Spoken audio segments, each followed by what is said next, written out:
Je commence déjà par m'excuser en disant qu'il se pourrait qu'il y ait des images qui vont vous choquer. Donc, ceux qui ne voudraient pas les voir peuvent se cacher derrière la colonne ou un mur derrière. Des propos peut-être aussi qui pourraient vous choquer. En tout cas, je vous espère surtout que les propos vont vous faire réfléchir. Non pas pour vous faire aimer les zombies, mais au moins il faut les faire comprendre le phénomène, en tout cas, tout le moins. Autre chose comme remarque première, vous dire d'abord, au risque de vous décevoir, que je ne suis pas un amateur de zombies. Il y en a probablement dans la salle. Ne levez pas vos mains, mais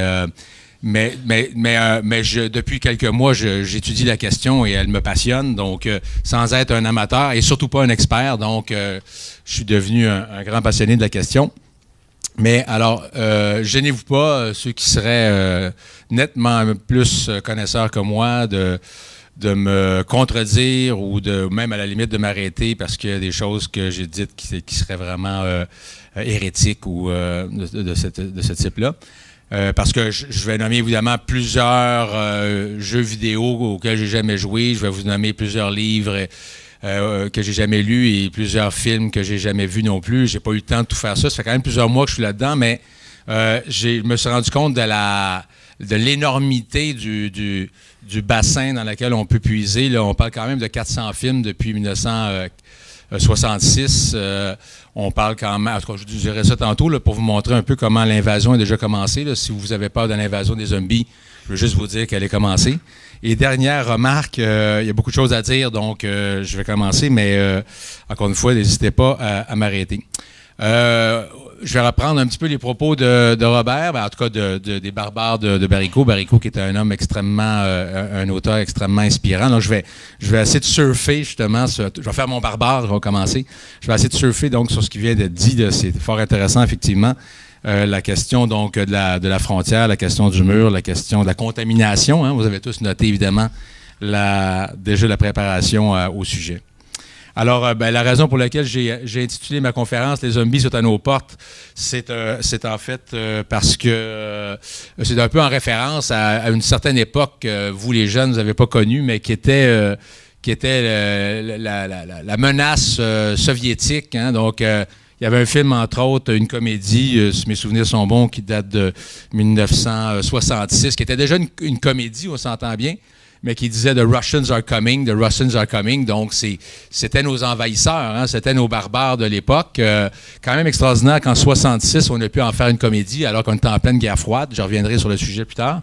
Ici, pour ceux qui sont vraiment amateurs de cinéma, auront reconnu le Red Dawn avec Patrick Swayze et Charlie Sheen, dans lequel, là, on riait plus du tout.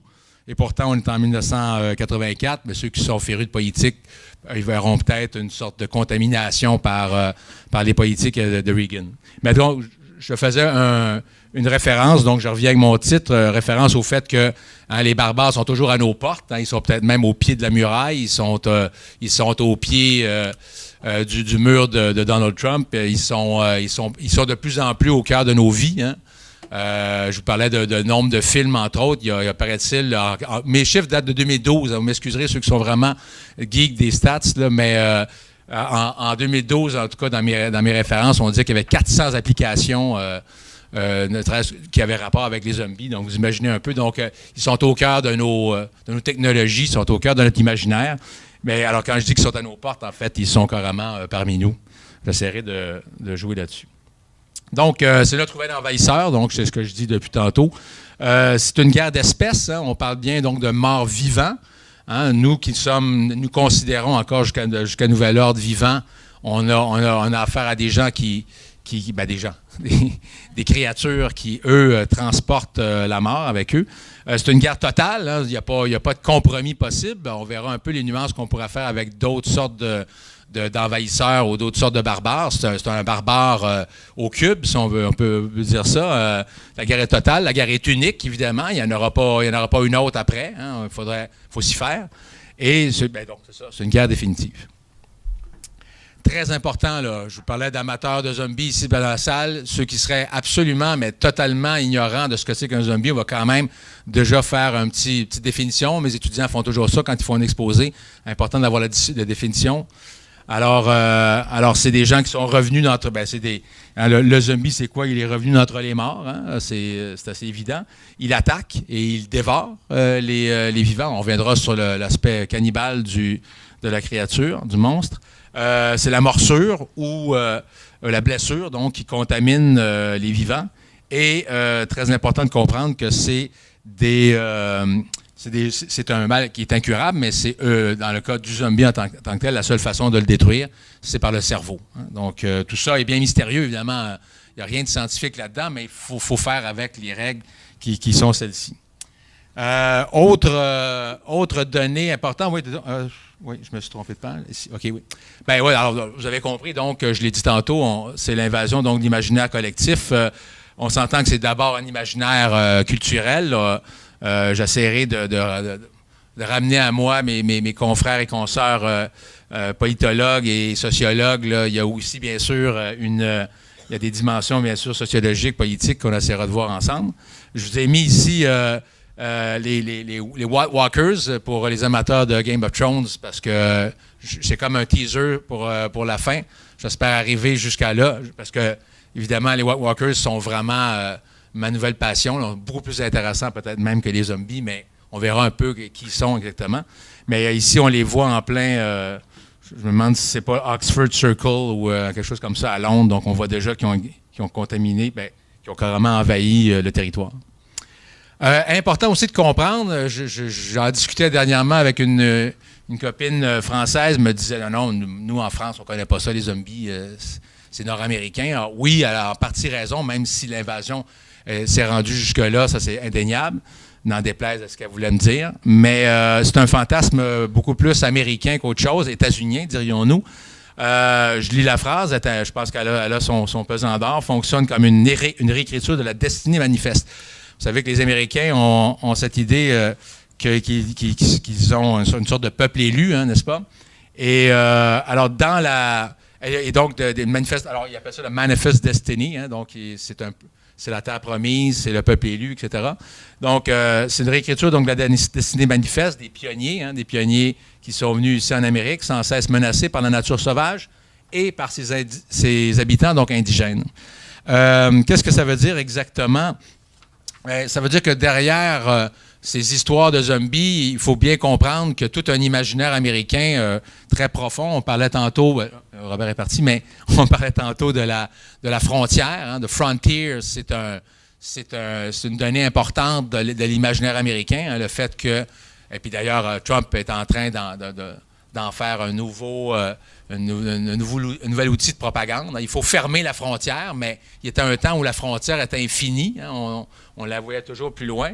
La donnée importante, évidemment, c'est le culte des armes. Hein. Vous aurez vu, évidemment, dans mon image de Walking Dead, qu'il y a toujours des armes. Évidemment, le meilleur moyen de se défendre contre les zombies, c'est les armes, en tout cas dans l'imaginaire américain. Là, on verra tantôt que chez les Japonais, c'est le sabre, évidemment. Mais donc, alors, évidemment, ça permet encore plus pour la NRA ou pour autres amateurs d'armes de justifier cette présence incontournable des armes aux États-Unis. Il y a toujours une idée aussi du jugement dernier, hein, donc dans l'imaginaire protestant, dans l'imaginaire puritain, un jugement dernier, évidemment, sans rédemption. Donc, on a affaire à une sorte de punition divine un petit peu floue, comme ça. Et évidemment aussi, puis c'est très, très pernicieux, mais il y a deux données aussi, c'est la défense de la propriété privée. On essaie de défendre son petit cercle, sa famille, son petit environnement. Et au-dessus de tout ça, il y a évidemment l'individualisme qui est une donnée essentielle de l'imaginaire américain, c'est-à-dire que c'est un peu chacun pour soi. Hein. Ça, on essaiera de défaire ça pour essayer de ne pas vous faire désespérer un petit peu de notre sort. Alors, ça fait en sorte qu'on peut carrément... Il y a un sous-genre, hein, on parlera plus des sous-genres dans l'imaginaire cinématographique zombie. Il y a un sous-genre carrément western. Donc, alors, il ne faut pas s'étonner avec ce que je viens de vous dire. Alors, je vais vous parler bien sûr des films plus populaires, mais je voulais juste vous faire remarquer en faisant un mauvais jeu de mots qu'il y a des hordes de films, évidemment, qui ont été faits. Je vous parlais de 400 films tantôt, dont beaucoup sont des séries Z. Je vous laisse juste admirer le tableau que j'ai mis, ne serait-ce que les Redneck Zombies, ou bien des choses intéressantes. Hein, je veux juste vous faire remarquer. Il y aurait une conférence à faire sur les affiches de films de zombies. Vous allez remarquer, en passant, mais je vous les ferai remarquer plus tard, il y a souvent présence de femmes à moitié nues dans les films de zombies, pour toutes sortes de raisons que je vous laisse imaginer. La fragilité de cette femme laissée à elle-même entre les mains de vilains cannibales. On peut imaginer toutes sortes de choses autour de ça, mais on y reviendra. Je pense que ça vaut la peine. Il y a un autre, ce qu'on appelle un... Alors oui, il y a des films italiens célèbres, qui sont heureusement oubliés aujourd'hui, mais Lucio Fulci, entre autres, a été un grand producteur, réalisateur de films de zombies, en faisant même à croire qu'il faisait la suite de Night of the Living Dead, avec l'enfer des zombies, entre autres, dont le titre anglais est Zombie 2. Mais donc, je reviendrai là-dessus. Mais je voulais vous parler de tropes. Des tropes, c'est des espèces d'images qui reviennent, des symboles qui reviennent. Alors, vous aurez remarqué, je vous laisse voir ça pour la suite, mais l'omniprésence de la main. La main est toujours... c'est une main qui sort de terre. Vous en avez déjà 2 exemples ici. On verra que c'est quelque chose qui revient constamment. Les films japonais, très intéressants parce qu'il y a 2 constantes. Le samouraï, évidemment, qu'on peut imaginer être le défenseur ou en tout cas l'attaquant parfait des zombies, à moins d'être lui-même devenu un zombie. Et les écolières. Je ne sais pas s'il y en a qui sont un petit peu au fait des fantasmes japonais, mais l'écolière est très importante. Alors généralement, l'écolière est comme le dernier rempart contre les zombies, surtout quand elles ont une tronçonneuse comme ça, ou justement un sabre de samouraï. Le plus beau titre de film que je connais jusqu'à maintenant, c'est le Zombie Ass, Toilet of the Dead. Donc, je vous laisse méditer là-dessus. On parlait de surfer tantôt. Évidemment, il y en a toutes sortes. Je n'irai pas dans le détail. Là, je ne veux pas vous embêter avec ça, mais on parle de films israéliens, taïwanais, thaïlandais, pakistanais, indiens, toujours la main ici, évidemment. Donc, je vous laisse deviner la qualité de ces films. Évidemment, on a même un trésor national. On a eu tout récemment encore un film québécois qui s'appelle Les Affamés. On pourra en discuter. Moi, j'ai trouvé qu'il n'allait pas assez loin dans sa québécitude et dans ce qu'il pouvait ajouter à la chose. Mais bon, ça, c'est mon opinion à moi. Des séries télé, une pléthore de séries télé. Évidemment, vous les connaissez mieux que moi. J'en laisse quelques-unes ici. Je trouve certaines particulièrement intéressantes. Santa Clarita Diet, c'est une femme incarnée d'ailleurs par Drew Barrymore, qui fait un régime qui la transforme en zombie. In the Flesh, on y reviendra là-dessus, une série dans laquelle le héros est un zombie, donc il se sent particulièrement coupable des actes de cannibalisme qu'il a pu commettre, etc. Évidemment, vous m'aurez dit, il manquait quelque chose d'important, c'est le fameux phénomène Walking Dead de ceux qui sont ceux qui viennent d'arriver sur la planète média seront contents de savoir que ça existe. On parle quand même de 5 millions de téléspectateurs là, pour le premier épisode de la première saison. C'est quand même quelque chose qui est à souligner. Série qui a donné même une sorte de suite, en fait un prequel qui s'appelle Fear the Walking Dead, qui a donné naissance à 2 romans et à des jeux vidéo. Là, on pourra revenir. C'est un phénomène, en tout cas, en soi. Là, ça va être un peu ma référence. Là, c'est le classique en termes de série.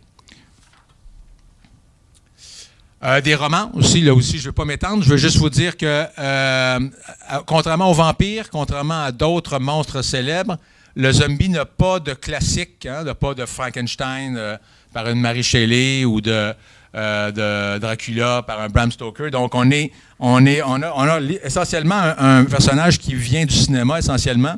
C'est la littérature qui a suivi, finalement. Alors, Stephen King s'y est mis. C'était pas fameux. D'autres sortes de romans là, que vous pouvez... c'est intéressant, comme les titres sont super intéressants. Hein. J'ai embrassé un zombie et j'ai adoré. Mais si on peut retenir deux ouvrages, les 2 sont de Max Brooks. Un qui s'appelle World War Z, que vous connaissez peut-être parce que c'est donné un film avec Brad Pitt. Et un autre de Max Brooks qui s'appelle Le Guide de survie en territoire zombie. J'y reviendrai. Mais ces 2, on peut considérer que c'est quand même 2 classiques qui soutiennent ou en tout cas qui marquent le paysage zombie. Cela dit, il y a des classiques zombies, c'est-à-dire des classiques revisités, des mash-ups, comme on dit. Hein, donc, autant Sherlock Holmes y est passé, Robinson Crusoe, on ne s'en surprendra pas trop. Très important et très intéressant roman qui s'appelle Pride and Prejudice, hein, un roman au départ de Jane Austen, un classique de la littérature anglaise qui a été revisité à la sauce zombie, Alice in Zombieland, et aussi un Shakespeare. Bon, des BD, des mangas, hein, pas besoin de vous dire. J'ai oublié de vous dire tantôt que Walking Dead, était, avant d'être une série, une bande dessinée, encore une fois. Il faut le savoir.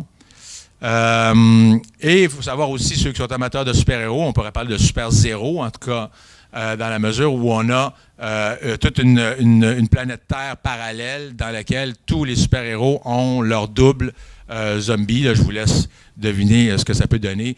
Des phrases superbes comme « Nous sommes morts, mais nous ne mourrons point ». Alors, le Spider-Man, donc zombie. Et vous pouvez imaginer ce que ça fait quand Hulk décide de manger son prochain. C'est pas beau.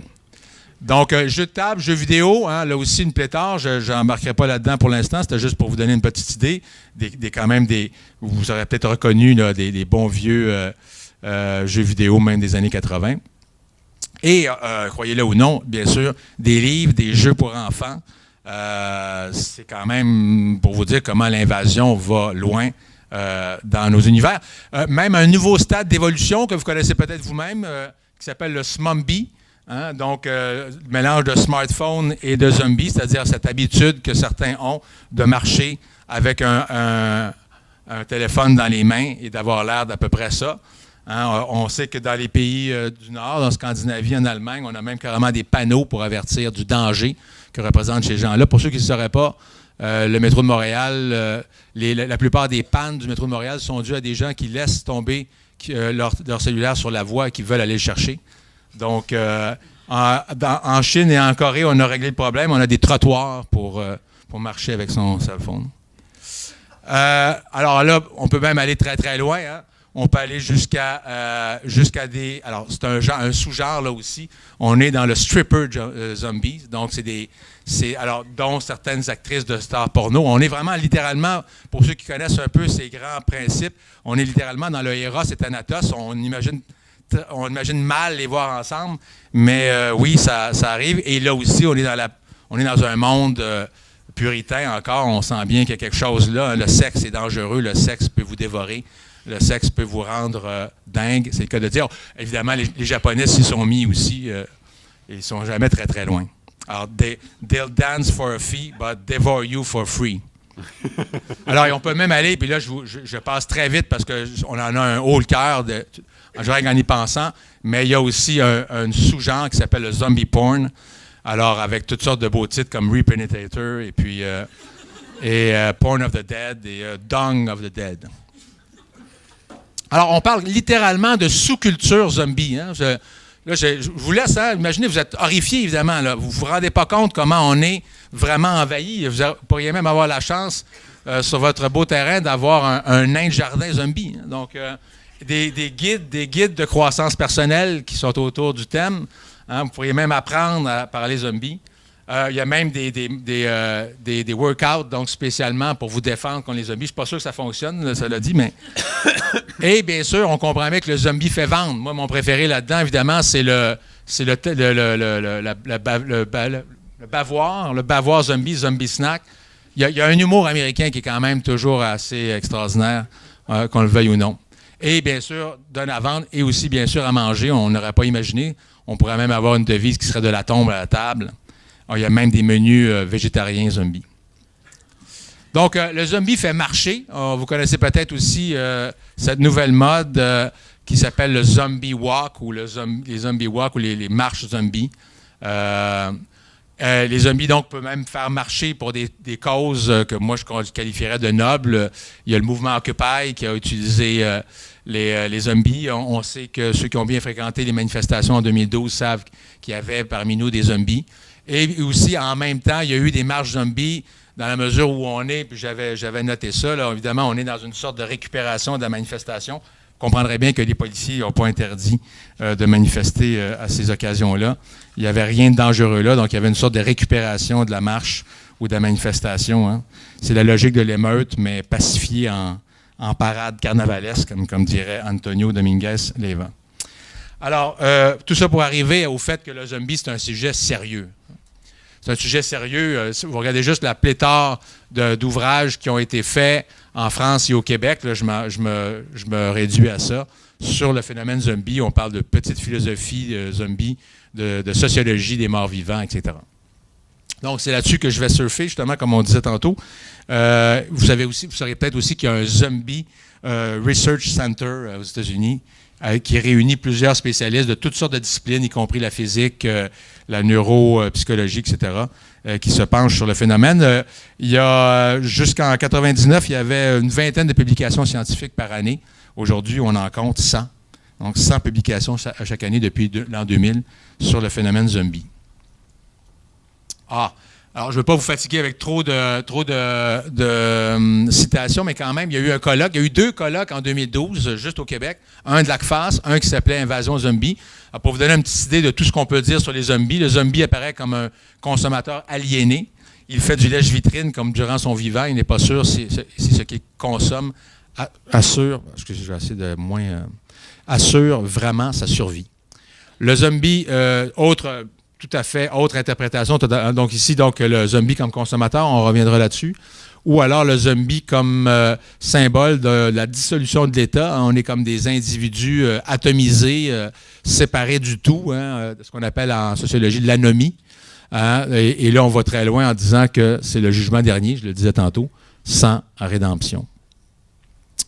On pourrait donc dire à peu près tout et son contraire. Le zombie, 2 exemples, évidemment. Jésus contre les zombies et il y a un site Internet, vous pouvez aller voir, ça s'appelle zombiejesus.com, dans lequel on célèbre le Zombie Jesus Day, avec toutes sortes, évidemment, de jeux de mots intéressants. Mais, encore une fois, ça ne tient pas la route, on s'entend, Zombie Jésus, Jésus Zombie, dans la mesure où, en tout cas, je ne rentrerai pas dans le détail, mais je me concentrerai plutôt sur le fait que comment ça se fait que le zombie a aussi, je dirais facilement, alors que pourtant on le voit venir de loin.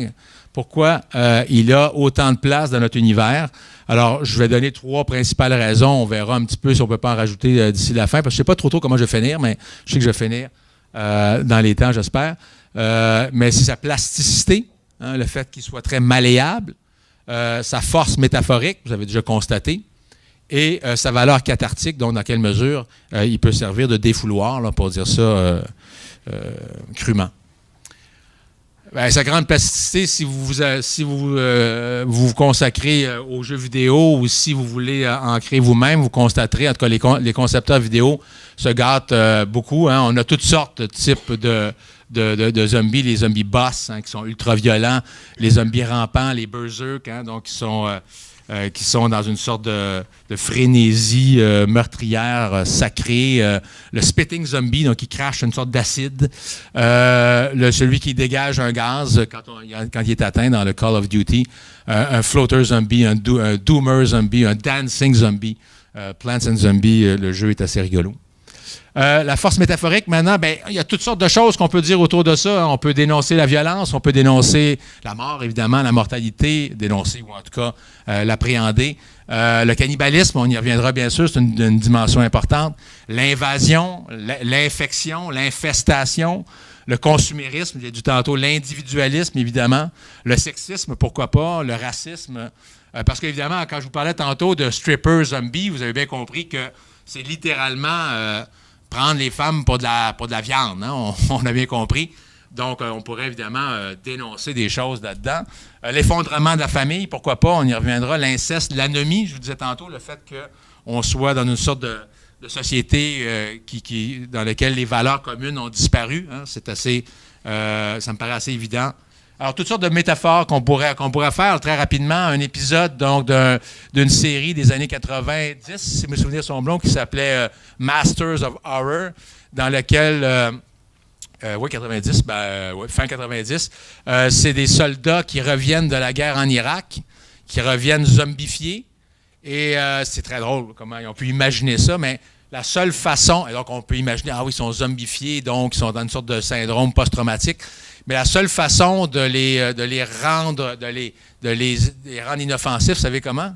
C'est en les invitant à aller voter. Et dès l'instant où ils votent, ils meurent. Donc, ça donne quand même à penser. Alors oui, un film de zombies très intéressant, un film de zombies cubain. Alors là, vous voyez un peu comment on peut... les Cubains sont très inventifs, très créatifs pour essayer, entre autres, de détourner la censure. On fait en sorte d'imaginer que la Havane est prise d'assaut par une armée de zombies. Et évidemment, si vous connaissez un peu la logique de la propagande cubaine, vous savez que tout est toujours la faute des Américains. Donc, ils sont forcément envoyés par une sorte de virus concocté par des dissidents politiques et les États-Unis. Et il y a comme ça un Juan en question qui décide de partir une business, une entreprise, parce qu'il a compris, lui, qu'en tirant dans la tête, on peut les éliminer. Donc, il se fait beaucoup d'argent en donnant ses services pour essayer d'éliminer les zombies. C'est toute la débrouillardise cubaine est là-dedans. Toutes sortes d'aspects. On comprend que c'est très politique. On voit même l'allusion donc au Che à travers l'affiche qu'on voit là. Une métaphore sociale, hein, vous avez dans une série qui s'appelle Dead Set, hein, la fin du monde, ou en tout cas l'attaque zombie a lieu alors qu'il y a une émission de télé-réalité. Vous comprenez, vous voyez un peu le genre de personnage assez stéréotypé qu'on peut avoir. Bien, ça va devenir malheureusement l'échantillonnage d'humanité qu'on va avoir, puisque c'est les derniers êtres humains à conserver un peu d'humanité dans ce monde-là. Alors, c'est assez drôle. Celle-là est très drôle aussi, une métaphore qu'on pourrait dire culturelle. La malédiction se transmet par la langue anglaise. Donc, l'idée, c'est d'apprendre d'autres langues, hein, sinon on est condamné. Métaphore économique, hein, vous serez surpris aussi de savoir que dans des études très sérieuses, Global Crisis and the Relevance of Marx, hein, en fait, c'est un zombie capitalism. On parle de zombie banks, on parle de zombie system. Paul Krugman, dans le New York Times la semaine passée, qui parlait de zombie ideas, il faudra en parler avec Donald Trump, des idées qui paraissaient ou qu'on pensait mortes, genre baissons les impôts des riches et l'économie s'en portera mieux. Hein, donc, des idées qu'on pensait mortes, mais qui finalement reviennent à la vie. Alors, c'est intéressant comme métaphore aussi. Et là aussi, encore la main, hein, la main. Qui est toujours un trope dont je vous parlais. Alors, il y a des gens comme Bruno Massé qui vont même s'interroger sur le fait que est-ce que le zombie est un révolutionnaire? Hein? Est-ce que ce n'est pas un résidu abject du capitalisme? Parce que ce n'est pas devenu une sorte d'individu qui se met à menacer le capitalisme, du fait qu'il ne se contrôle plus, du fait qu'il consomme les autres? Hein? C'est quand même une sorte d'excès.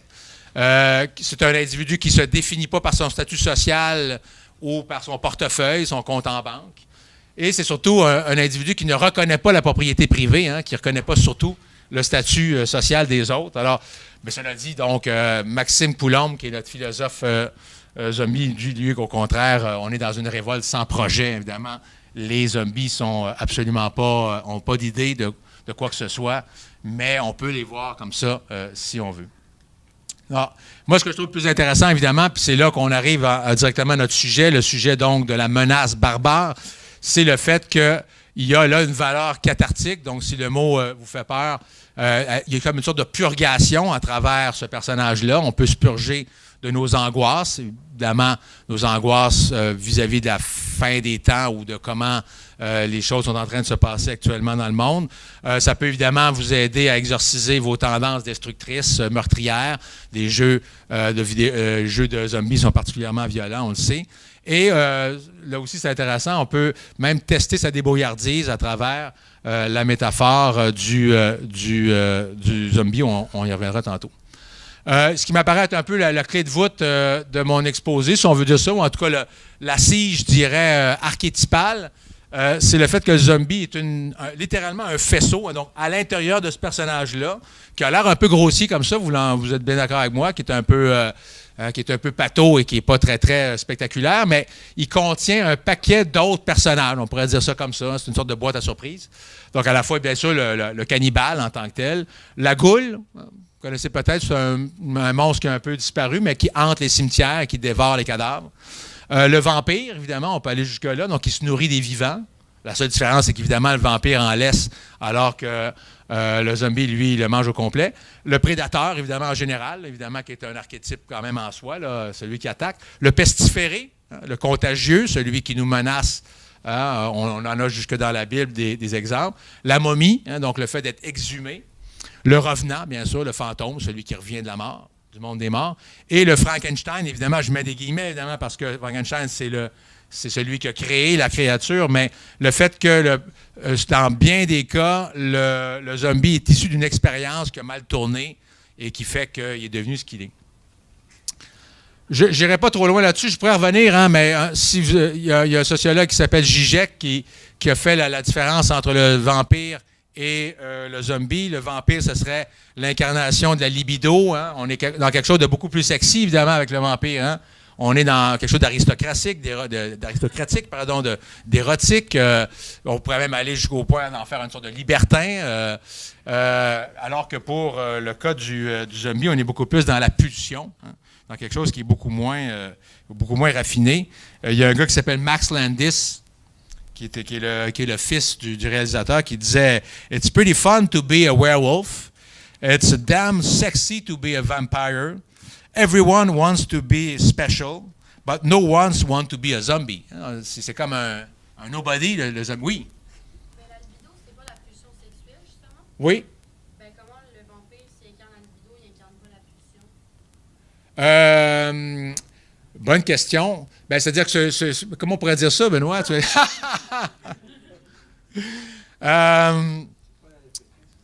Oui, ben, la question, c'est tout à fait pertinente. C'est au niveau du désir, c'est comment le désir s'exprime. Hein? Je pense que c'est comme ça qu'on pourrait l'exprimer. La différence entre la pulsion et la libido, c'est un peu ça ta question. Comment il pourrait être à la fois... Oui, il y a quelqu'un qui aurait même une réponse pour moi, merci, de me venir en aide.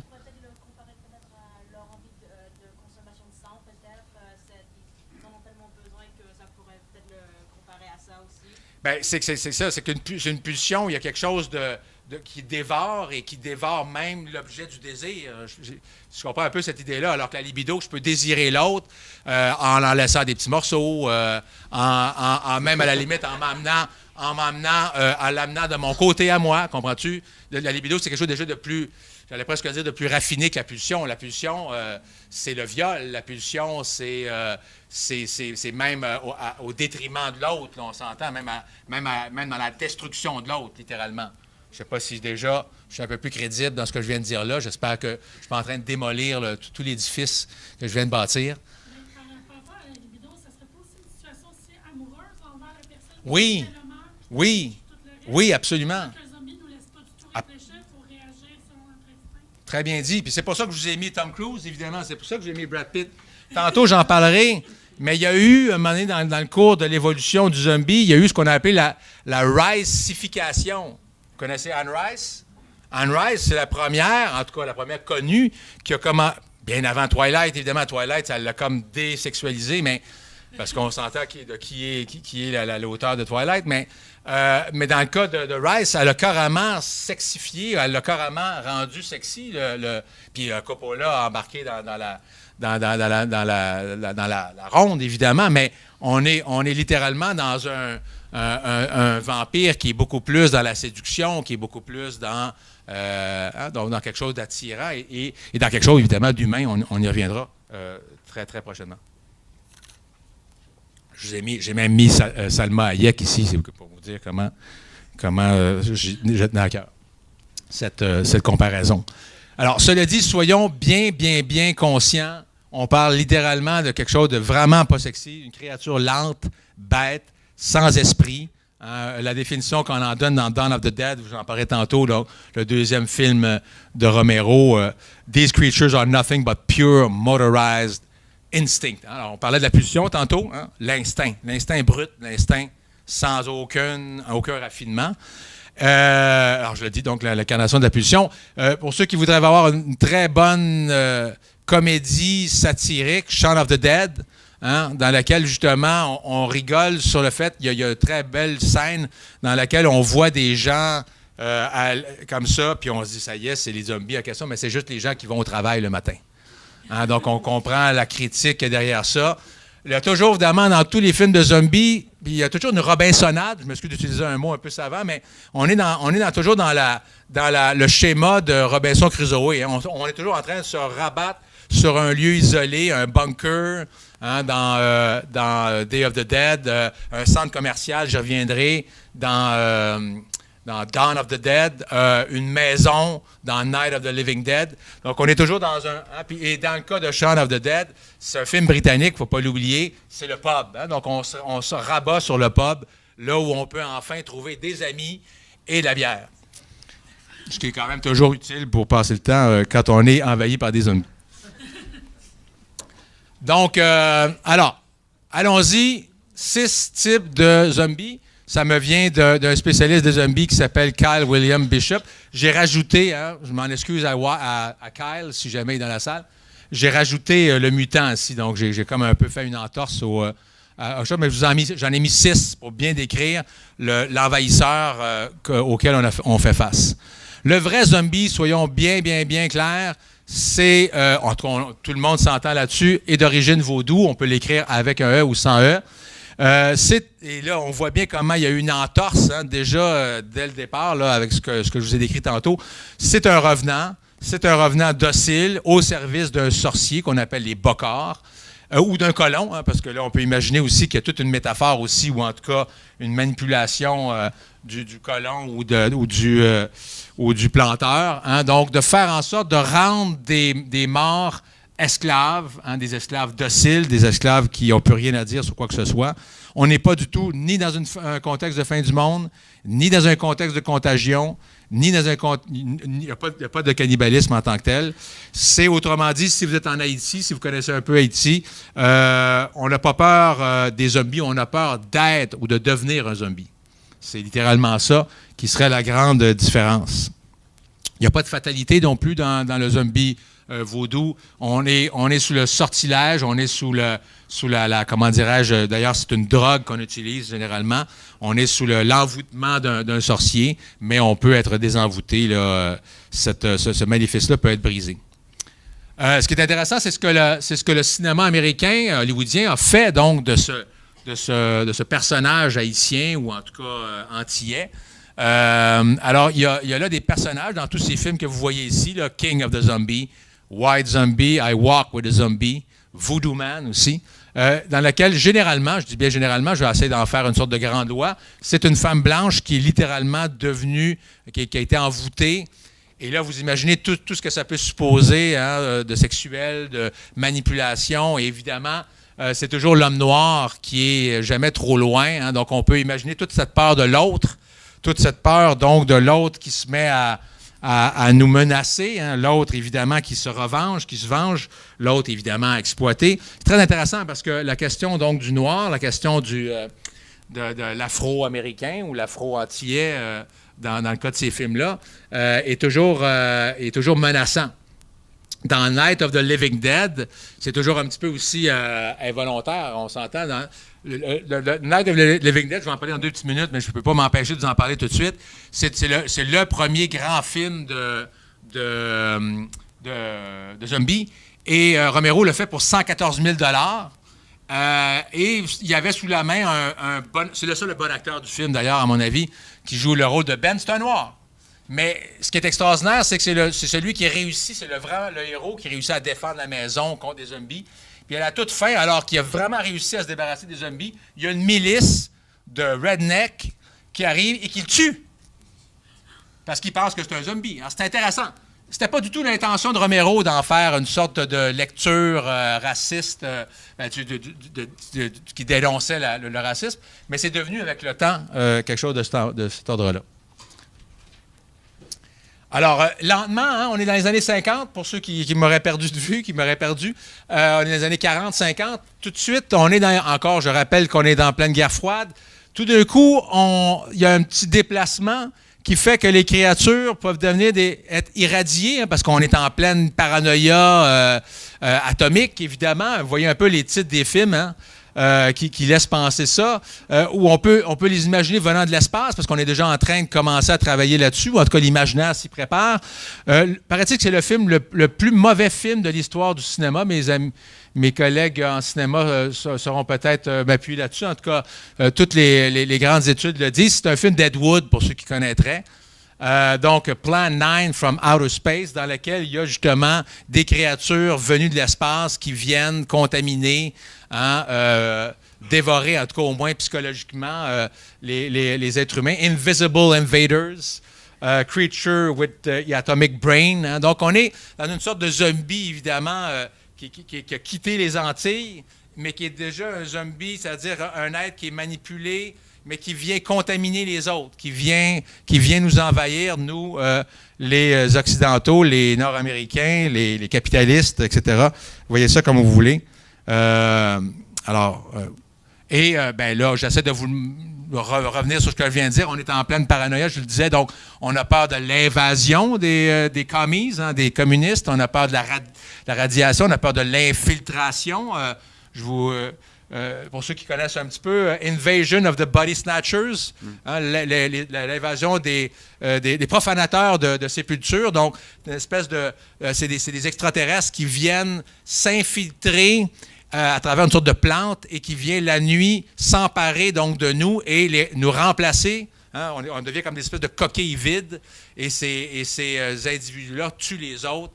Et c'est une sorte d'infestation, là aussi. On est vraiment dans cette mouvance-là. Subversion, évidemment. Lavage de cerveau. Hein, on pense que les communistes peuvent comme ça nous brainwasher. Et évidemment, le mind control, comme si le gouvernement américain ne faisait pas la même chose.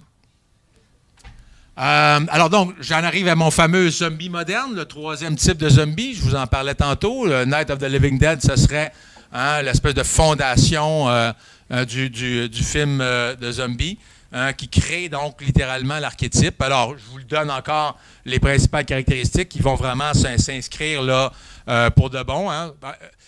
Romero n'était pas conscient du tout qu'il était en train de travailler avec des zombies. Il les appelait déjà encore à l'époque des ghouls. Hein, j'ai dit ce que c'était qu'une goule.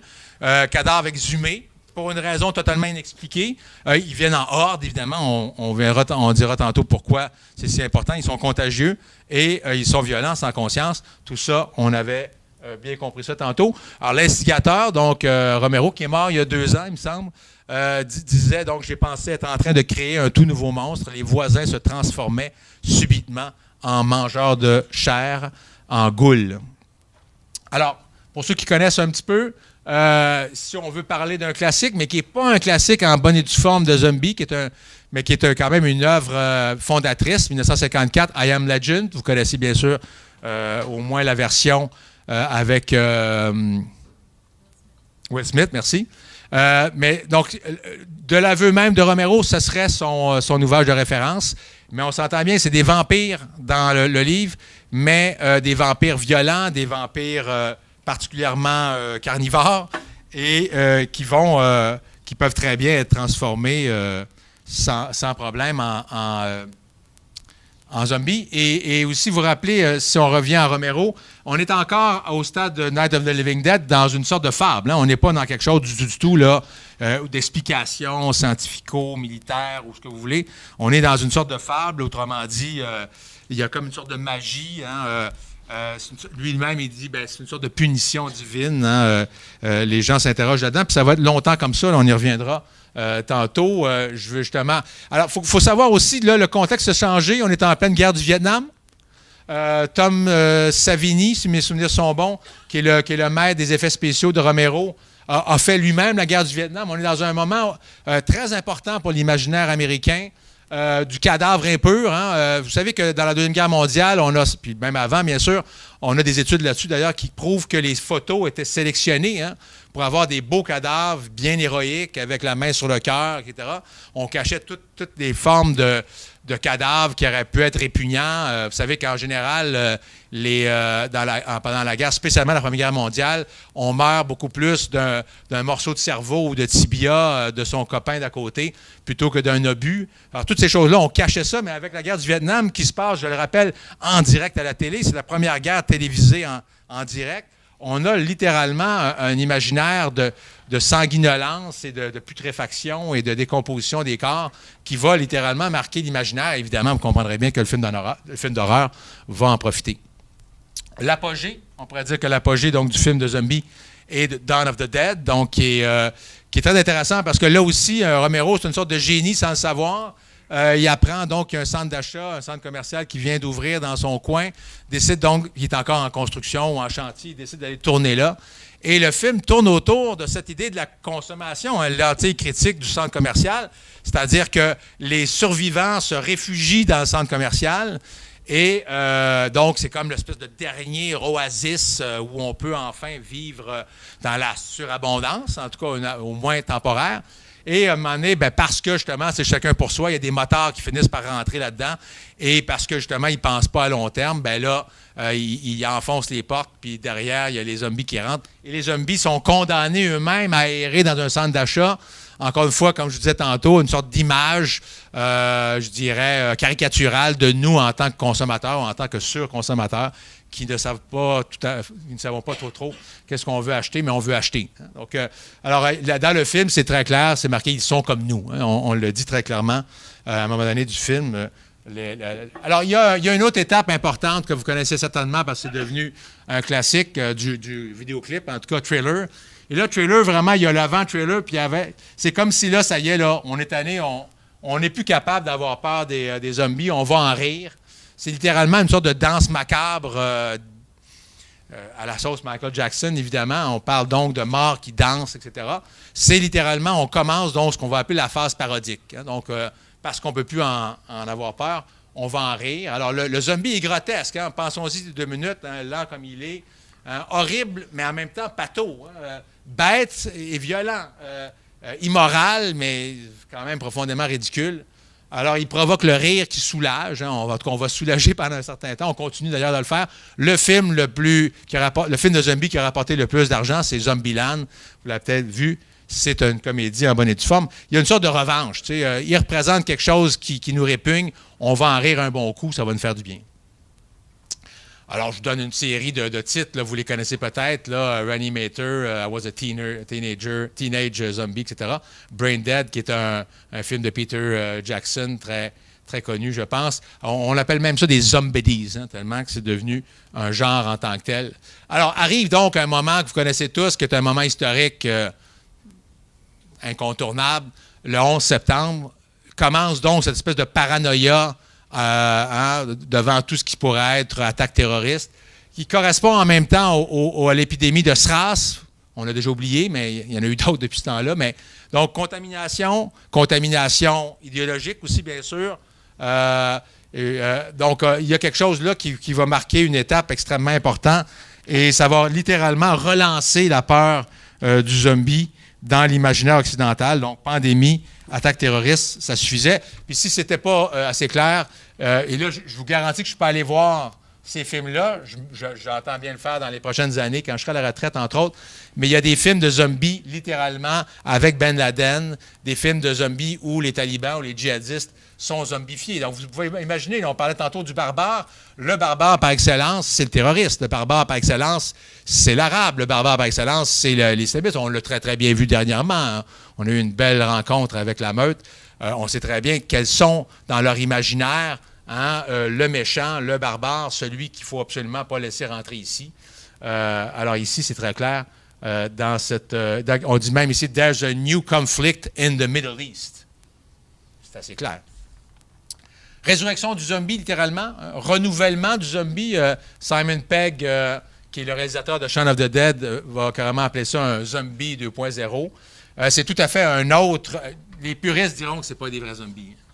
En fait, si on veut vraiment en parler, c'est l'histoire donc c'est un virus de la rage qui a été inventé donc par des scientifiques, mais parce qu'il y a des écologistes qui sont rentrés dans le laboratoire et qui ont laissé comment dirais-je, exposer ce virus-là, qui était donc inoculé à des singes, va donc carrément infester la ville de Londres et avec les effets que ça imagine. Ils ne sont même pas cannibales, ces zombies-là. Ils sont plus ou moins vivants, si on peut dire, ils sont juste contaminés. La grande caractéristique, et c'est là que ça marque une étape, c'est qu'ils sont ultra rapides. Donc, beaucoup plus terrifiants, évidemment. Vous imaginez. Et ça va vraiment provoquer beaucoup de réactions, là. Romero lui-même va dire c'est impossible. Là. Je veux dire, their ankles will snap. Hein? Donc, c'est sûr que courir quand tu es un mort vivant, tu n'as pas des aussi bonnes articulations que en temps normal, on s'entend bien, on y reviendra là-dessus. Les films, parce qu'il y en a quand même 6, si mes souvenirs sont bons, vous les avez peut-être tous vus, qui tournent autour, donc qui sont fondés sur un jeu vidéo qui s'appelle Resident Evil, donc en version cinématographique, et vraiment littéralement un concentré de toutes les peurs contemporaines. Regardons-les, terroristes, catastrophes naturelles, virus évidemment, une armée, parce que tout ça évidemment, c'est toujours les complexes militaro-industriels alliés aux scientifiques qui fait qu'on se retrouve dans la situation dans laquelle on est. Une entreprise qui s'appelle Umbrella, donc une entreprise qui est avide de faire beaucoup d'argent avec toutes sortes de choses, et bien sûr des scientifiques qui sont de mèche avec tout ce monde-là, qui fait que, heureusement, Mila Jovovich va venir nous sauver. Toujours en mini-jupe et en collant. Alors, la peur de la contamination, c'est un phénomène nouveau. On s'entend, le sida, Ebola, etc., donc qui va entrer dans notre imaginaire. Donc, les craintes vis-à-vis des biotech, vis-à-vis de toutes ces entreprises qui nous inventent des choses nouvelles pour notre bien-être, mais en même temps pour notre perte. Alors, on parle donc d'une relation. Alors, on fait confiance à la science quand c'est pour se faire soigner, mais en même temps, on est méfiant parce que la science, évidemment, c'est des apprentis sorciers. Les scientifiques peuvent nous faire du mal.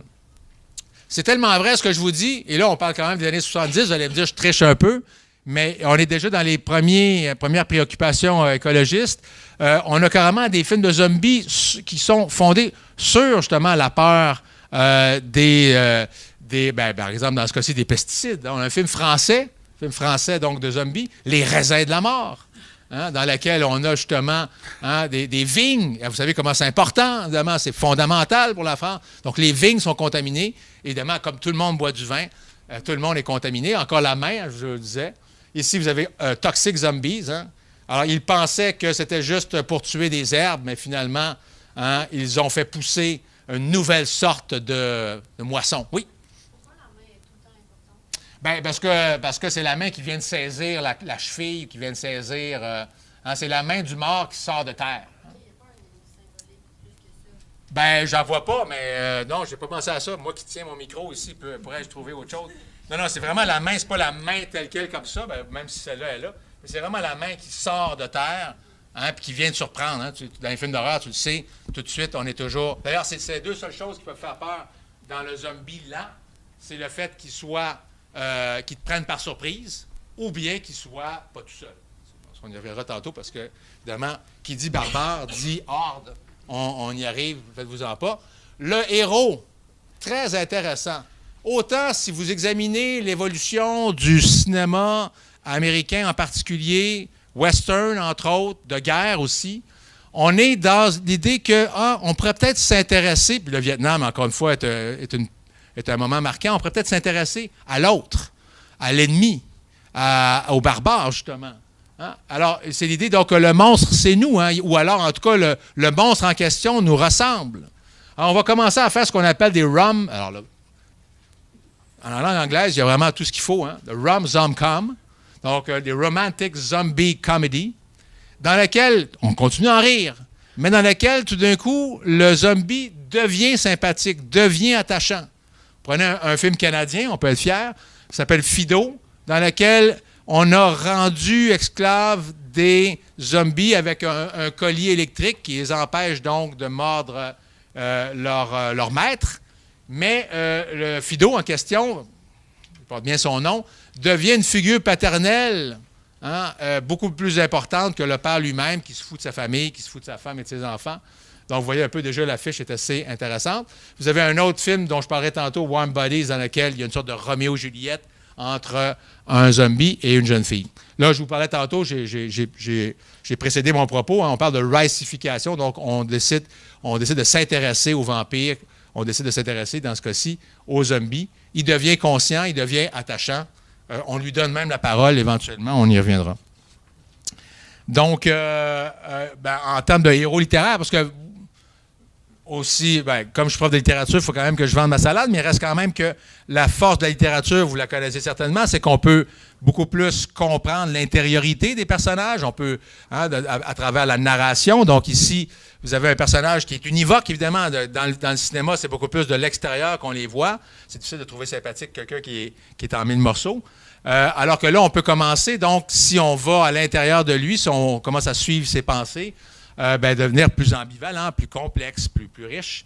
Donc, dans Zombie Story, donc en 3 volumes, le Zombie Island, par exemple, vous avez un personnage de Gary qui, lui, est un étudiant en médecine qui réussit à se maintenir à flot grâce à toutes sortes d'appareils, de dialyse, etc. Mais il va devenir un cruel assassin. Ça va être intéressant aussi, mais on le voit de l'intérieur. Dans Zombie Nation, on a une jeune fille qui s'appelle Nila. Elle qui devient, donc, au moment où elle devient zombie, elle s'enferme dans un bar à oxygène. Toujours utile d'avoir un bar à oxygène pas très loin. Et là, elle réussit à se maintenir à flot. Et elle va... Là, on est à la 3e personne, c'est pas à l'intérieur d'elle, mais elle va quand même essayer de s'efforcer, donc, de réfréner ses pulsions cannibales et, au contraire, d'aider les survivants. Donc, vous voyez un peu comment on est dans toutes sortes de... Alors, on commence à s'intéresser aux monstres en tant que tels. Et non pas juste le voir de l'extérieur. Dans un roman qui s'appelle, en fait, c'est une nouvelle qui s'appelle Breathers, qui en français est un beau titre, Comment j'ai cuisiné mon père, ma mère et retrouvé l'amour. Vous avez donc un citoyen marginalisé. Donc, c'est une société dans laquelle les zombies sont défavorisés. Bien évidemment, on reconnaît toutes les minorités exploitées, racisées, etc. Mais alors, ils n'ont aucun droit. Ils n'ont pas le droit de voter, ils n'ont pas le droit de conduire, ils n'ont pas le droit d'avoir de tickets d'alimentation, ils n'ont pas le droit à l'assurance chômage, ni rien de ça. Et quand ils se promènent dans la rue, il y a des gens qui gueulent « Retourne dans ta tombe, saleté de monstre ».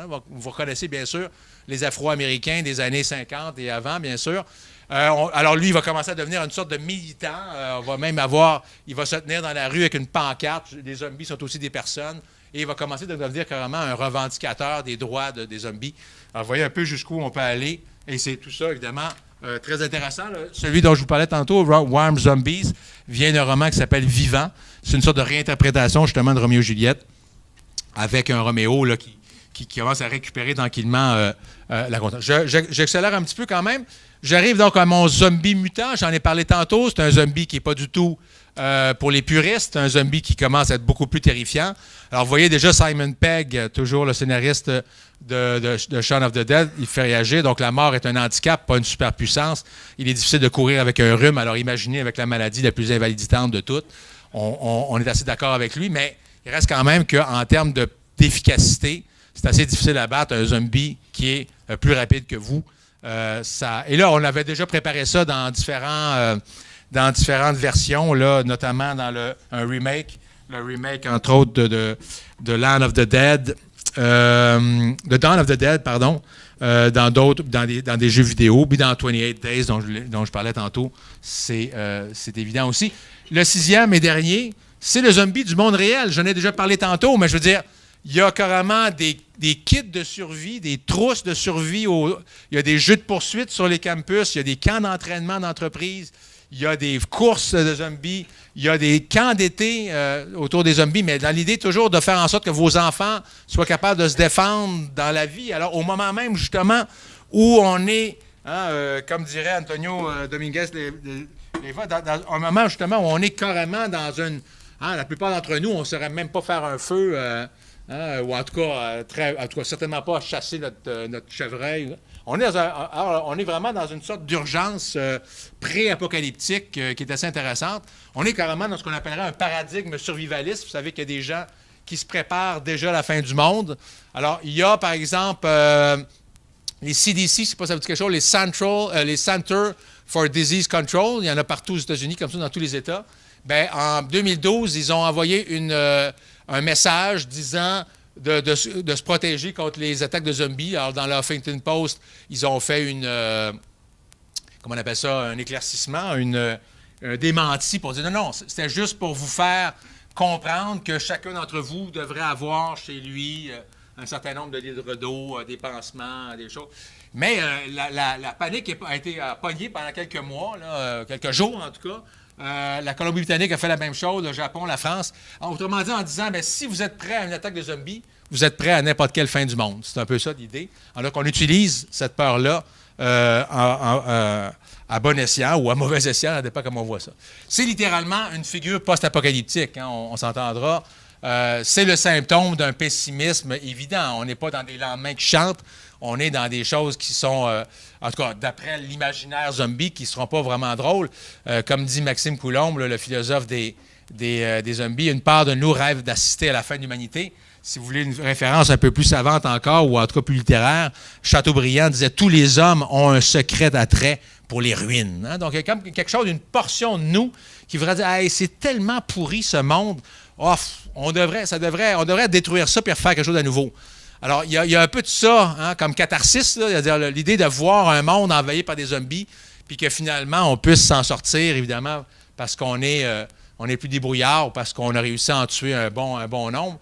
Dans le World War Z, donc, avec Brad Pitt, le personnage de Jerry, à la fin, il dit « Prepare yourself for everything », ce qui est déjà un avertissement assez clair. Et il va même jusqu'à dire quelque chose qui est un peu ambigu. « Our war has just begun », en voulant dire « c'est une guerre perpétuelle ». On aura toujours à trouver, comme ça, des nouveaux dangers, des nouvelles menaces. On n'est pas au bout de nos peines, en tout cas, certainement. Alors, clairement, on va chercher la peur de la faim. Hein. J'imagine que les barbares dont on parlait tantôt, les barbares pour les Chinois, les barbares pour les Grecs, les barbares pour les chrétiens, c'est toujours, évidemment, c'est ce qui met fin à la civilisation. Hein. Vous comprenez évidemment ce que c'est que le mot barbare. Le barbare, c'est tout ce qui ne parle pas le grec. Les barbares, hein, pour les chrétiens du Moyen Âge, c'était tous les païens, on les appelait les païens, donc c'est tous ceux qui nous menacent, hein, qu'ils soient vikings, justement, ou qu'ils soient, peu importe, mais... Alors, il y a toujours une sorte d'univers dévasté, hein, parce que le passage, donc, d'une catastrophe ou d'un virus, quelque chose comme ça, qui fait évidemment des situations extrêmes. Ça fait un très bon film pour ça, parce qu'on est prêt à tout. Et il y a cette espèce de réflexe, donc, de repli, de retrait, de confinement par rapport à cette invasion-là. De là, justement, ce que je vous disais tantôt, la Robinsonade, le fait qu'on est toujours un peu dans une situation de Robinson, donc, tout seul sur son île, hein, avec un univers désert, une sorte d'île, finalement, en tant que tel. La peur de la mort, ai-je besoin de vous dire que c'est quelque chose qui est de toujours. Hein? Donc, au Moyen Âge et à la Renaissance, on imaginait même une guerre des morts contre les vivants. Vous avez un magnifique tableau aussi de Peter Bruegel, Le triomphe de la mort. Donc, évidemment, les morts sont en supériorité numérique, hein, et ça grandit toujours, je vous l'apprends peut-être. Et le caractère inéluctable, hein, il y a quelque chose qui fait qu'un jour ou l'autre, les morts vont venir nous envahir. Il y avait quelque chose comme ça dans cet imaginaire-là qu'on retrouve encore. Bien, dans le cas des zombies, la mort est littéralement personnifiée. C'est des morts vivants. Hein? Donc, Frank Darabont, qui est à la base de Walking Dead, dit « It's a reminder that death is nipping. Hein? » Il est en train de nous mordiller, si vous voulez, nous pincer les talons. Hein? Il est toujours là et on veut en tout cas vous la faire sentir, en tout cas. Hein? Je pense que c'est assez clair. Le mot « dead », évidemment, est toujours dans à peu près tous les titres. Je ne veux pas rentrer là-dessus, mais vous aurez compris que dans notre monde aseptisé, rationalisé, hygiéniste, la mort est inconvenante, la mort est mal vue, on ne veut pas la voir. Hein, alors que traditionnellement parlant, on était dans les sociétés traditionnelles, en tout cas, le fantôme était une sorte d'intermédiaire qui nous faisait signe, qui était régi par des normes, avec lesquelles il y avait des liens possibles. On pouvait même avoir des discussions. Hein, pensez entre autres à Macbeth. Hein, beaucoup dans Shakespeare, on a des fantômes comme ça. Il y avait même des réversibilités. Hein, on pouvait passer d'un monde à l'autre. Alors que dans notre monde sans Dieu, on va dire ça comme ça, ou en tout cas sécularisé, postmoderne, le zombie est privé justement, la mort est privée d'un cadre, hein, du moins chrétien ou en tout cas spirituel. On est dans une mort littéralement qui nous dévore et qui nous réduit à néant. On est dans un autre rapport à la mort qui est encore plus évidemment terrifiant que celui des sociétés traditionnelles ou en tout cas sociétés sécularisées. Oui, voilà ce que je voulais vous dire là-dessus. Alors, évidemment, derrière l'idée de la mort, il y a l'idée d'être dévoré. Hein, vous avez tous été petits enfants, hein, fascinés et bien sûr terrorisés par le fait que le grand méchant loup va vous dévorer. Alors, ça peut être l'ogre, soit dit en passant, l'ogre, on pense que le mot ogre viendrait de Ouïghours. Les Ouïghours qui étaient une tribu mongole. Donc, dès l'instant où on fait affaire à des barbares, on leur attribue la plus grande des fautes ou la plus grande manifestation d'inhumanité, c'est-à-dire le fait de manger son prochain. On l'a fait avec les Juifs. On accusait les Juifs, par exemple, de manger les enfants. On l'a fait, si vous connaissez un peu Ulysse, l'Odyssée, le Cyclope, qu'est-ce qu'il est? Hein? C'est le barbare par excellence. Non seulement il ne respecte pas les dieux et l'hospitalité, mais il dévore même ses hôtes. Donc, on est dans cette idée-là. Le cannibale, l'ogre, le loup, évidemment. Pourquoi il nous fait-il si peur? Le requin, évidemment, vous comprenez, hein, les peurs qu'on a pu ressentir en voyant Jaws et compagnie. Les félins et les baleines. Les goules, les loups-garous, les wendigos, c'est tout à fait la même idée. Alors, ce qui est aussi intéressant et important, là, c'est une donnée importante, c'est le fait que ce soit un monstre pluriel. C'est-à-dire que le zombie se dit au pluriel. La hantise des films de zombies, c'est ce pluriel. Cette multiplicité de corps indifférenciés et interchangeables. Donc, c'est le monstre de masse qu'on pourrait comparer aux travailleurs, comme je disais tantôt, de Shaun of the Dead, qu'on voit ici dans Metropolis, une sorte de matière brute. Il est juste matériel. Il n'y a pas d'âme, il n'y a pas d'esprit, il n'y a pas de conscience. Anonyme, indifférencié, grotesque, évidemment, méprisé. Alors, c'est la peur de la horde. Ceux qui connaissent un peu les films d'Hitchcock, je vous donne un exemple parmi d'autres. Si vous avez un oiseau, vous n'avez pas peur. Si vous en avez 100 000, d'ailleurs, le film est très intéressant. Si vous allez voir vous voyez ce film-là, The Birds, à la toute fin, il y a un oiseau, un corbeau dans l'arbre, puis on comprend que c'est le début de la fin, là. Alors, les loups, c'est la même chose. Un loup, c'est cute. 10 loups, 15 loups, c'est autre chose. Ce matin même, on apprend qu'à Montréal, je ne sais pas c'est où exactement, ou en tout cas dans le journal de Montréal, on apprend que 700 Hells Angels vont arriver bientôt. Un motard, ça ne fait pas trop peur. 700, c'est autre chose. La peur de la horde, la peur du troupeau, la peur du groupe. Évidemment, un Indien, dans le vocabulaire du film, du western, ça fait toujours peur parce qu'on sait qu'il y a un paquet en arrière. Mais on le sait parce qu'on les a vus, évidemment, dans d'autres westerns, les hordes d'Indiens nous envahir. La peur des déshérités. Si vous vous intéressez un petit peu au 19e siècle, on les appelle les classes dangereuses, les pauvres. On a peur du pauvre. On a peur qu'il se révolte. Le spectre de l'émeute, du pillage, de la guerre de l'intérieur. Aux États-Unis, il y a encore un grand traumatisme des émeutes, particulièrement dans les quartiers défavorisés et noirs, bien sûr, Watts et compagnie. On se rappelle encore des émeutes de Chicago au 19e siècle et encore par après, on pourrait en parler longuement. La mondialisation, l'espèce d'indifférenciation. Demandez aux gens qui votent Le Pen en France pourquoi ils votent Le Pen, Front National ou pour l'extrême droite en général. Parce qu'ils se sentent indifférenciés. Ils sentent que la mondialisation est en train de les dévorer. Et dans beaucoup des films, c'est toujours l'idée qu'il y a un rat qui vient de Sumatra, ou bien, tiens, il y avait un zombie dans un bateau venu de quelque part en Asie puis qui vient contaminer le port de New York. Ça nous hante aussi, évidemment. La peur des migrants. Vous savez très bien, on en parle moins, mais ça arrivait à coup de bateaux entiers, là, à Lampedusa, en Italie, en Grèce, jusqu'à comment ça s'appelle en France, à Calais. Donc c'est horde, littéralement, qui incarnerait donc les peurs d'un Occident affaibli, qui est déconsidéré, assiégé de toutes parts par des populations considérées comme hostiles. Qu'est-ce qu'ils nous veulent? Encore une fois, la meute, l'autre fois, nous ont bien fait comprendre. Et il y a une scène absolument terrifiante dans World War Z où tu as une espèce de zombies comme ça qui s'embarquent les uns sur les autres et qui réussissent à monter par-dessus le mur de Donald. Donc, on est terrifiés. La figure du chaos, évidemment, toutes ces foules-là, ces hordes-là, amènent avec eux le chaos, amènent avec eux. Il y a toujours une scène, un zoom-out, comme on dit, donc qui vient montrer la ville, et dans World War Z, on les voit dans toutes ces grandes capitales à feu et à sang, mais littéralement, c'est une figure du chaos total, c'est-à-dire qu'on est littéralement dévoré sur place par ces figures-là c'est une boucherie, il n'y a aucune sélection. Alors, vous l'avez reconnu, bien sûr, les invasions barbares. Il y était même un temps où on parlait de péril jaune. Alors que la Chine n'était pas ce qu'elle est aujourd'hui. On était encore à 600 millions. Aujourd'hui, on est à 1 milliard et quelques. Donc, on est dans ce même univers-là, cette espèce d'invasion qui vient de menacer l'humanité et la civilisation. Donc, ce qui est intéressant comme nouveau barbare, c'est le fait qu'il y a une sorte de régression. Par le fait qu'il nous mange, qu'il nous dévore, hein, il nous primitivise, il nous transforme en proie, il nous transforme en steak, il nous transforme en gibier. Hein.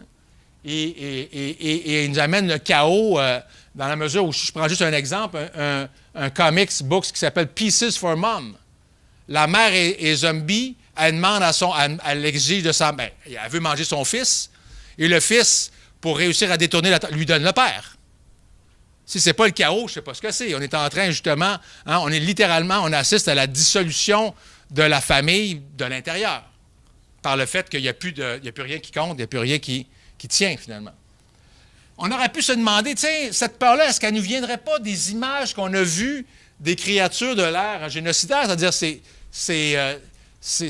détenus, ces déportés qui venaient par 100 000 hein, de Pologne et d'Allemagne, que très bien incarné, que très bien symbolisé Giacometti, et qu'on voit d'ailleurs très bien dans un film, dans The Land of the Dead, le remake, les zombies ont vraiment l'air de ces déportés-là. Mais non, surprise, c'est les zombies nazis, évidemment, qui ont fait la grosse cote. Il y a plein de films de zombies nazis. Pourquoi? Parce que les nazis, c'est le méchant par excellence. Il y avait Tommy Wirkola, celui qui a fait Outpost, non, c'est Dead Snow, pardon, il a dit, bien, qu'est-ce qui est plus méchant qu'un zombie? Un nazi-zombie. Hein? Et on a eu ça dès 1977. Hein? C'était des nazis qui avaient été coulés dans un bateau et qui finissent par sortir, comme Jaws, du fond des eaux, toutes pleines d'algues en plus, et qui viennent justement envahir l'Europe. C'est fabuleux. Là. On est vraiment... c'est assez clair qu'on est dans la barbarie. Je termine en vous disant donc que ce qui est surtout intéressant dans les zombies, c'est de comprendre que ce n'est pas les zombies qui sont épeurants, c'est l'être humain, c'est l'homme. Hein? Sous le vernis, il y a le monstre, évidemment, qui se manifeste. L'homme est un loup pour l'homme, on le sait. Alors, évidemment, on est dans une sorte de retour à l'état de nature, puisque, justement, il y a une sorte de fin du monde. Hein? L'état de loi, etc., n'existe plus. C'est le retour à la nature, encore une fois, à la sauce américaine, évidemment, chacun pour soi. On sait très bien, il y a même des expériences en Suède qui nous ont montré que le premier réflexe dans certaines situations d'urgence, ce n'est pas du tout la panique ni le chacun pour soi, c'est la solidarité. Mais ça ne fait pas des bons films. Donc, la violence est contagieuse. La violence, encore une fois, hein, la sauvageité, comme disait Dominguez Teva, nous contamine. On devient sauvage à notre tour, on se primitivise à travers donc, le zombie devient un catalyseur, un prétexte pour montrer, bien sûr, les conflits internes et des très beaux conflits, notamment en matière philosophique. Vous allez même juste sur le jeu de Walking Dead, il y a des dilemmes moraux très intéressants. Il y a même des profs en Norvège qui étudient, hein, et qui font étudier, qui font jouer leurs étudiants, parce qu'il y a là des conflits moraux. C'est-à-dire que comment faire pour tuer, mettons, sa mère qui est transformée en zombie? Et comment vivre après avoir tué des milliers d'êtres humains? Alors, dans la bande dessinée, c'est déjà très, très clair. Hein? Je fais juste une référence avec Nietzsche. Ça paraît toujours bien de citer Nietzsche, mais quiconque lutte contre des monstres doit prendre garde à ne pas devenir monstre lui-même.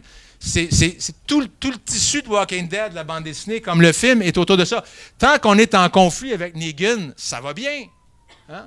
C'est le monstre par excellence, évidemment, avec son bat de baseball en fil barbelé. Mais quand on se retrouve en conflit avec un confrère, un compatriote, un membre de sa tribu, comme Tyrese, et je pense que cette case-là fait partie de ce conflit-là, Tyrese est perturbé, non pas parce qu'il vient de tuer quelqu'un, un proche, mais parce qu'il se sent même pas mal de l'avoir fait. Non, c'est cette idée-là. Est-ce que je ne suis pas en train de me transformer moi-même en monstre? Alors, évidemment, on est dans une ère de l'anti-héros. Vous en avez toutes sortes. Hein? On se prend de passion pour des professeurs de chimie ou pour des Godfathers ou pour des assassins nocturnes. C'est dans l'air du temps, mais il reste quand même que toute la question est là. Est-ce que le barbare n'est pas en nous? C'est toujours cette idée-là. Et il y a un très bon épisode, entre autres, si vous voulez regarder ça ce soir, ceux qui ont Netflix, Man Against Fire, un épisode de Black Mirror, dans lequel les militaires, on découvre ça, mais je ne vais pas vous gâcher le truc, mais on découvre qu'ils ont une puce dans l'œil qui fait que quand ils voient les marginaux, qu'il faut éliminer, évidemment, ils les voient comme des roaches, comme des coquerelles, comme des cafards. Ils les voient littéralement, ils sont transformés dans leur œil, évidemment. Donc, toujours la question du regard. Comment regardes-tu le barbare chez l'autre? Donc, on est dans cette idée-là d'une logique binaire, évidemment. Ici, la logique est très facile. C'est les morts contre les vivants avec les zombies. C'est pas compliqué. Forcément, tu élimines les morts. Là où ça devient compliqué, bien, pas compliqué, mais là où on se rend compte que on peut devenir un barbare pour soi-même, et dans plusieurs films, il y a ça, notamment dans Walking Dead, c'est le fait que les vivants se mettent à tuer des zombies pour le plaisir, ou à en faire des spectacles. Dans plusieurs jeux vidéo, il y a cette idée-là. Entre autres, dans Dead Rising, je ne sais pas si ça vous dit quelque chose, le héros principal doit participer à une sorte de télé-réalité dans laquelle on tue des zombies pour pouvoir procurer à sa fille un zombex, bon, je pense que c'est comme ça que ça s'appelle, un remède pour retarder la zombification. Alors, évidemment, j'en arrive à non pas le clou du spectacle, mais évidemment, c'est parce que c'est passionnant, évidemment, Game of Thrones, ceux qui ont commencé ou qui sont rendus. Moi, je ne suis pas rendu jusqu'à la dernière saison, mais vous avez là un très bel exemple de ce que j'avance depuis tantôt, c'est-à-dire le barbare. On est jusqu'aux limites, là. Jon Snow, qui est un gardien du mur. Donc, déjà, là, on est dans une espèce de no man's land. Là. Les gardiens en question, c'est des gens qui sortent de la société. C'est des espèces de moines, finalement. C'est des repris de justice, c'est des bâtards, plus ou moins nobles. C'est des moines, un peu. Ils n'ont même plus le droit de se marier, etc. Ils sont dans une sorte de zone de no man's land social, si vous voulez. Ils ont à défendre un mur. Le mur de Donald Trump, encore une fois. Le mur qui nous sépare des wildlings, des sauvageons, des barbares. Mais là, voulais-tu pas que Jon Snow commence à pactiser avec, rentre en relation, tombe en amour, devient ami avec un ancien gardien qui est devenu wildling, qui est devenu sauvageon, commence à pactiser avec eux, s'allie avec eux, découvre qu'ils sont finalement beaucoup moins barbares qu'ils le pensaient, pour arriver à finalement trouver le vrai barbare, qui sont les White Walkers. Unissons-nous contre les White Walkers. Et les White Walkers, bien évidemment, vous les voyez ici, il y a même une hiérarchie. Il y a les White Walkers en tant que tels, qui sont pratiquement indestructibles, sauf par le Dragon Glass ou par le fer... comment ça s'appelle déjà? Je ne me rappelle plus. Non, le Dragon Glass, ça c'est la pierre, puis il y a une... Valerian Steel. Donc, c'est les ultimes antagonistes. Évidemment, eux-mêmes zombifient tous les morts du combat et les transforment en fantassins. Alors, et là, on a donc une hiérarchie, mais on est quand même dans les derniers remparts, donc, de cette idée de barbares et d'ennemis. Qu'est-ce qu'on pourrait encore en dire? On attend évidemment de voir la suite de l'émission, de la série, pour s'en convaincre. Mais il y a deux choses, évidemment, à retenir là-dedans, si on veut parler de métaphore. La première, c'est qu'il y a l'idée, évidemment, de guerre terroriste ultime. C'est une transposition imaginaire de la guerre. Et en même temps, comme par hasard, c'est des gens qui viennent du froid, qui amènent le long hiver. Donc, il y a évidemment une transposition imaginaire, métaphorique, des changements climatiques. On se défend contre cette arrivée-là du froid, de changement en question. C'est l'altérité par excellence. C'est difficile à battre en termes de barbarie. Alors, le zombie, c'est notre voisin. C'est le zombie d'à côté, c'est celui qui nous terrifie en général. On en a eu un exemple, entre autres, quand on a eu la visite de la meute, mais c'est l'autre auquel ou pour lequel nous sommes étrangers. Lui-même se considère étranger par rapport à nous. Nous trouvons qu'il est bien étrange. Et pourquoi pas, on peut même aller jusqu'à dire que le zombie, c'est nous, ou c'est presque nous, en tout cas. Comme le dirait Bruno Massé, un spécialiste là aussi des zombies, c'est tout ce qui n'est pas encore zombie à l'intérieur de nous, qui nous frémit d'appréhension. On dit hey, « je ne veux pas devenir comme ça, je ne veux pas me rendre jusque-là ». C'est déjà une sorte d'avertissement. Les zombies, donc, c'est un miroir. Vous connaissez tous Zombie Boy, j'imagine? Rick Genet, donc qui est un garçon québécois qui s'est littéralement transformé en zombie. En tout cas, il s'est tatoué au complet avec ce que vous pouvez voir juste pour sa tête. Donc, les zombies sont notre miroir. Hein. Vous savez que monstre, ça vient de monstrare. Monstrare, c'est démontrer, c'est révéler. Hein. On est comme... Les zombies sont là pour nous montrer les limites de la condition humaine ou qu'est-ce que c'est qu'être un être humain, les limites ou qu'est-ce que c'est que la conscience, les limites ou qu'est-ce que c'est que la civilisation et comment on peut la défendre. Alors, je vous invite à voir les zombies comme un mythe pour notre temps, en tout cas à poser la question, hein, comme une sorte de mise en garde, comme une sorte évidemment avec une capacité d'adaptation absolument éblouissante. J'espère que j'en ai bien fait la démonstration. Et c'est un mythe en plus qui n'est pas prêt de mourir, puisqu'il est toujours en train de revenir à la vie. Merci beaucoup de m'avoir écouté. J'espère que je ne vous ai pas rendu ça long. Très bien. Merci, Frédéric. Il nous reste un gros 5 minutes pour discuter. Donc, je ne sais pas J'ai eu deux très bonnes questions jusqu'à maintenant. Oui, donc je ne sais pas s'il y a des gens qui voudraient poser des questions, se manifester, des interrogations, des commentaires. Donc, oui. Oui. C'est quoi le monstre pluriel? Bien, c'est le fait que, tu sais, quand tu as un vampire, parce que le monstre, c'est ce que c'est. Un monstre, en général, c'est hybride, hein? Donc, c'est toujours moitié animal, moitié homme. C'est moitié, dans le cas des modernes, hein, Robocop, par exemple, c'est une sorte de monstre, hein, moitié machine, moitié humain. Donc, les monstres, en général, nous font peur, mais ils nous font peur, généralement, individuellement. Ils sont tout seuls, ils sont à la limite 3-4. Mais là, on est littéralement dans un troupeau, là. C'est pas le zombie tout seul. Généralement, le zombie tout seul, il est assez ridicule. Sauf quand il va très, très vite, quand il court comme un malade. Mais sinon, c'est le zombie en groupe, c'est le zombie collectif qui est épeurant. C'est là qu'il est vraiment... Il est monstrueux en soi. J'aurais pu vous parler de tout le rapport au corps aussi. Hein. C'est assez intéressant qu'un zombie, qui est une sorte c'est l'intériorité, hein, c'est les organes intérieurs qui sont démontrés extérieurement. C'est une sorte de corps absolument en décomposition, alors qu'on est tellement attaché à un corps lisse, musclé, rasé, épilé.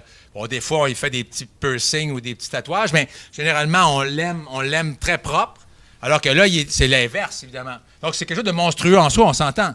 Mais là où il y a quelque chose d'encore plus terrifiant, c'est qu'il n'est pas monstrueux juste tout seul, il est monstrueux parce qu'il est en gang. C'est ça qui est vraiment la différence. Je n'ai pas été assez clair de ce côté-là, je l'entends. Oui? Plutôt d'abord se poser la question que si admettons, on regarde les gens autour de nous, tout simplement, les autres populations, quoi que ce soit, est-ce qu'on devrait comme se juger aussi en tant que... Est-ce que c'est nous-mêmes qui devions barbares en essayant de se dire c'est l'autre le méchant, puis ainsi de suite, comme admettons, comme dans le roman L'Orangerie, justement, où on doit se poser la question qui est finalement le méchant, comme par rapport à la comparaison avec Game of Thrones. À ce moment-là, on se dit au début, ce sont les sauvageons, les méchants dans l'histoire. Mais grâce à Jon Snow, on réalise que c'est pas eux finalement les méchants. Puis oui, le White Walker, c'est eux autres, à vrai dire, les véritables barbares, parce que c'est eux qui nous disaient c'est ça qu'on emmène, puis c'est ça notre idée, vous allez devoir comme, nous écouter entre parties. C'est ceux qui ne parlent pas vraiment dans la série. Toi, tu as vu la 8e saison, hein? Oui, tu as vu la dernière? Mais moi, la seule chose que j'ai comme que je pense qu'on devrait tous se poser la question, c'est de savoir est-ce que Trump est vraiment le méchant ou est-ce que c'est les autres choses qui sont autour? Est-ce qu'on prend vraiment parti sur les différentes cultures ou quoi que ce soit? Est-ce que au fond, est-ce que c'est des personnes qui exagèrent toute la situation présentement qu'on doit se méfier? Poser la question, c'est y répondre dans la mesure où c'est sûr que Donald Trump, c'est le grand méchant pour les Coréens ou pour les Iraniens ou pour qui tu voudras. Hier, il y avait un documentaire que vous avez peut-être vu ici au C30. Ça s'appelait Théo Youssef. Les réalisateurs, c'est très intéressant de les entendre parler. Ils disaient entre autres que donc Youssef en question, c'est quelqu'un qui s'est radicalisé et qui est allé en Syrie puis qui est encore probablement là-bas. Mais à force de chercher qui est-il, puis où est-il, et d'aller parler avec ses proches, ils se sont rendus compte eux-mêmes qu'ils étaient en train d'humaniser. Ils étaient agréablement surpris de voir qu'on pouvait humaniser même un tel personnage de djihadiste, finalement, qui était, sans nécessairement dire le djihad, c'est une bonne chose, puis ce qu'ils font, non, mais de comprendre, finalement, de l'intérieur, parce que, justement, ils ont fait la démarche d'essayer de comprendre les sous-bassements de cet engagement-là ou de cette mission-là. Alors, dès l'instant, c'est ça qui est intéressant avec Game of Thrones, que tu as l'air d'aimer toi aussi, c'est le fait que tout d'un coup, Jon Snow, qui est un peu nous finalement, on fait le voyage avec lui, puis on se rend compte que le frontier dont on parlait tantôt, la frontière ou la muraille dont on parlait tantôt, la muraille, on peut la repousser plus loin. Ou ce que j'avais pris en note au début, c'est le fait qu'il y a une mutation possible. Ce qui était le sauvageon ou le barbare devient finalement mon amante, ma maîtresse ou mon ami. Il devient ami même avec Mance, le chef rebelle. C'est-à-dire, il découvre même une dignité supplémentaire. Et plus que ça encore, il découvre que ces fameux gardiens, puis évidemment son royaume, sont tout aussi barbares, peut-être même plus que les sauvageons. Donc, tu comprends? C'est faire l'effort d'aller vers l'autre. Dans le cas des zombies, visiblement, on était capable, puisqu'il y a des œuvres littéraires et même cinématographiques qui font ce chemin-là. C'est plus difficile, évidemment, parce que c'est quand même des gens qui t'en veulent. S'ils veulent te manger un morceau, c'est sûr que tu as moins envie de les embrasser ou de les... Mais on a vu par certains romans qu'on peut embrasser puis aimer ça, mais il reste quand même que... Alors, c'est jusqu'où on peut se rendre pour rencontrer l'autre, aussi, qui est un peu la question. Mais je pense que ta question répond par elle-même à la chose. C'est qu'on est toujours le barbare de quelqu'un d'autre jusqu'à temps qu'on décide de se rencontrer. Alors, on l'a fait avec les communistes, on l'a fait avec, on peut le faire avec ce qu'on appelle des terroristes. Il ne faut jamais se rappeler, jamais oublier que les résistants français étaient des terroristes pour les nazis. Hein? C'est quand même, ça veut dire beaucoup. Oui, Jean? Je me demandais juste pourquoi, est-ce que tu t'es intéressé au point faible du zombie, c'est-à-dire son cerveau? Mm. Je sais pas, dans toutes Ouais. tes lectures, Vous savez que c'est dans une des théories, parce qu'il y a toujours dans certains épisodes de ci, de ça, qu'on peut. Dans Walking Dead, dans la première saison, quand ils vont dans le CDC dévasté, ils se font expliquer, et non pas expliquer le processus, mais pas la cause, ni comment guérir. Et on se rend compte que c'est le néocortex, qui serait la partie humaine du cerveau, qui est affectée. Et donc, tout ce qui reste, finalement, c'est le côté primitif, le côté animal. Alors, pourquoi c'est la seule. Ben là, c'est la partie faible parce que, justement, c'est la seule partie qui est plus humaine, mais qui, en même temps, contrôle encore ce corps pour ce qui en reste, donc, et qui ne reste que des instincts, qui ne reste que des pulsions, comme on le disait tantôt. Le côté faible, ça serait ça, mais est-ce que le côté faible, pour reprendre ce que Mme vient de me poser comme question, est-ce que le côté faible, c'est pas aussi nos propres peurs? C'est notre côté faible à nous. Et c'est très intéressant, je ne l'ai pas dit tantôt, puis c'est un peu le message d'espoir qu'on peut trouver. Il y a plein de gens dans ceux que je vous ai nommés qui s'intéressent aux zombies. On pourrait se dire, mais ils sont désespérés, ces gens-là, ils veulent qu'on se tire une balle dans la tête. Mais Max Brooks, qui a fait le classique dont je vous ai parlé, là, le guide de survie en territoire zombie, la règle numéro 1 pour s'en sortir, savez-vous c'est laquelle? La solidarité, l'entraide. C'est quand même fabuleux, là. Faut pas l'oublier. Alors, je suis pas du tout en train de répondre à ta question. Ouais. L'art de ne pas répondre à la question. Ouais. Mais je veux dire, dans quelle mesure le point faible, moi j'ai l'impression que le point faible, ils n'en ont pas de point faible, il y en a un parce qu'on le sait, c'est tiré dans la tête, mais le point faible, encore une fois, si on prend encore le monstre comme miroir, c'est qu'est-ce qui est notre point faible à nous, puis notre point faible à nous, c'est notre individualisme, c'est notre panique, c'est notre peur, c'est tout ça finalement qui nous rend faibles. La lecture de Robert de tantôt était très signifiante, ça veut dire qu'on se fait une muraille. Bien, c'est ça notre point faible, c'est la muraille en question parce qu'on pense qu'on va les arrêter comme ça alors qu'ils nous détournent. C'est exactement ce qui va, à mon avis, faire périr Donald Trump et toute cette tralée de barbares-là, c'est de penser qu'il peut se protéger de toutes ces attaques-là alors qu'en fait, il oublie le barbare intérieur.